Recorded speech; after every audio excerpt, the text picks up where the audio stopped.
Selamat pagi dan shalom. Kita berjumpa lagi lewat Renungan Harian Toraya, edisi Jumat 20 Januari 2023.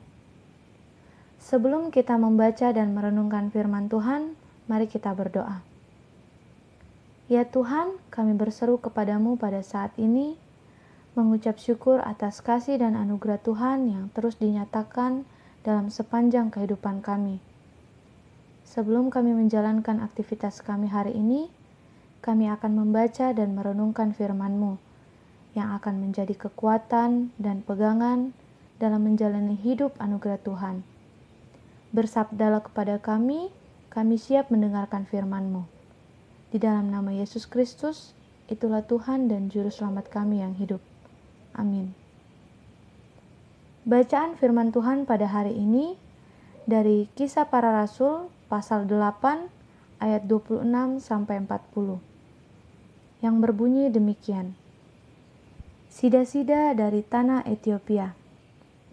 Kemudian berkatalah seorang malaikat Tuhan kepada Filipus, katanya, "Bangunlah dan berangkatlah ke sebelah selatan, menurut jalan yang turun dari Yerusalem ke Gaza. Jalan itu jalan yang sunyi."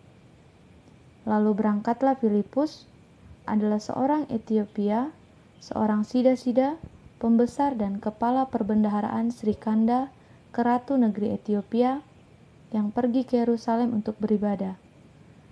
Sekarang orang itu sedang dalam perjalanan pulang dan duduk dalam keretanya sambil membaca kitab Nabi Yesaya.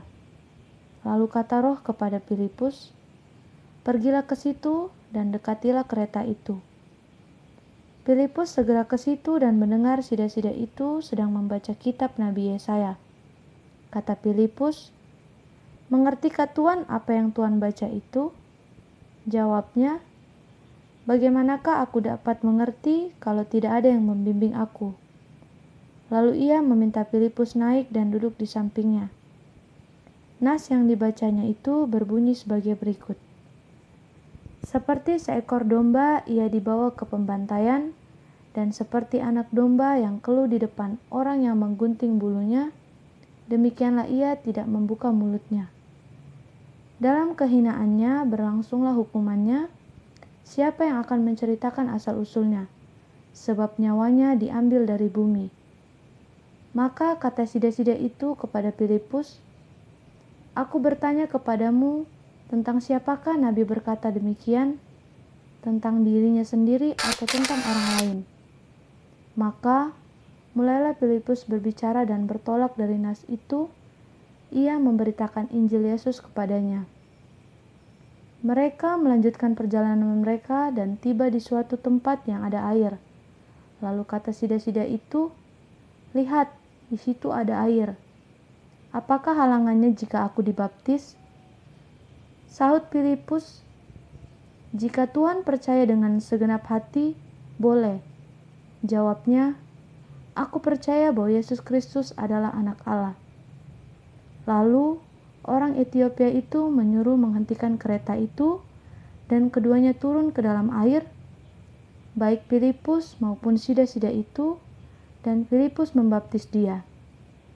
Dan setelah mereka keluar dari air, Roh Tuhan tiba-tiba melarikan Filipus dan sida-sida itu tidak melihatnya lagi. Ia meneruskan perjalanannya dengan sukacita. Tetapi ternyata Filipus ada di Asdod. Ia berjalan melalui daerah itu dan memberitakan Injil di semua kota sampai ia tiba di Kaisarea. Amin firman Tuhan. Tema renungan kita pada hari ini, melangkah dalam kuasa Roh Kudus. Pernah tidak ketika kita mencoba melakukan sesuatu dalam hidup kita, dan setelah mencobanya, kita tidak berhasil? Akhirnya kita putus asa dan berhenti? Ataukah ketika kita belajar sesuatu dan kita tidak mengerti, langsung kita tinggalkan? Pengalaman Filipus bersama seorang pejabat Ethiopia yang sedang membaca kitab Nabi Yesaya adalah hal yang luar biasa. Sida-sida ini ternyata sangat serius membaca firman Allah, padahal ia sama sekali tidak paham maksud dari tulisan tersebut. Dari pertemuan Filipi dan sida-sida kita dapat belajar dua hal. Pertama, adanya semangat dan ketekunan sida-sida tersebut dalam membaca firman Tuhan, sekalipun tidak dimengerti. Kedua, Filipus yang memiliki kepekaan terhadap suara Roh Kudus yang pada akhirnya menuntunnya membimbing sida-sida itu untuk memahami firman Tuhan. Pekerjaan Roh Kudus sangat menakjubkan. Nampak dalam pembacaan kita menuntun sida-sida tersebut tekun membaca firman. Tuhan bahkan memakai Filipus untuk menjadi alat di dalam memberitakan dan memperkenalkan Allah. Hingga pada akhirnya, pejabat Ethiopia itu percaya dan memberi dirinya dibaptis. Karena itu, marilah kita semakin tekun bersaksi dan membaca firman Tuhan. Kalau sida-sida dari Ethiopia saja sekalipun tidak memahaminya, ia tetap berusaha membaca firman dan dengan cara Tuhan sendiri, ia menolong untuk memahami firman itu. Demikian halnya dengan kita. Tuhan sendiri akan menolong kita untuk memahami firman-Nya. Oleh kuasa Roh Kudus, kita akan mengerti firman dan kehendak-Nya. Asal kita membuka hati kita seperti pejabat Ethiopia yang membuka hatinya untuk dituntun oleh kuasa Roh Kudus. Amin firman Tuhan. Mari kita berdoa. Ya Tuhan, kami bersyukur atas waktu yang begitu indah di mana kami bersekutu, membaca dan merenungkan firman-Mu. Kami diajarkan firman-Mu untuk semakin tekun membaca firman-Mu dan bersaksi bagi-Mu. Dengan hati yang terbuka dan oleh kuasa Roh Kudus-Mu yang akan menuntun dan membimbing kami untuk memahami firman-Mu dan bersaksi bagi Kristus di dalam kehidupan kami setiap harinya.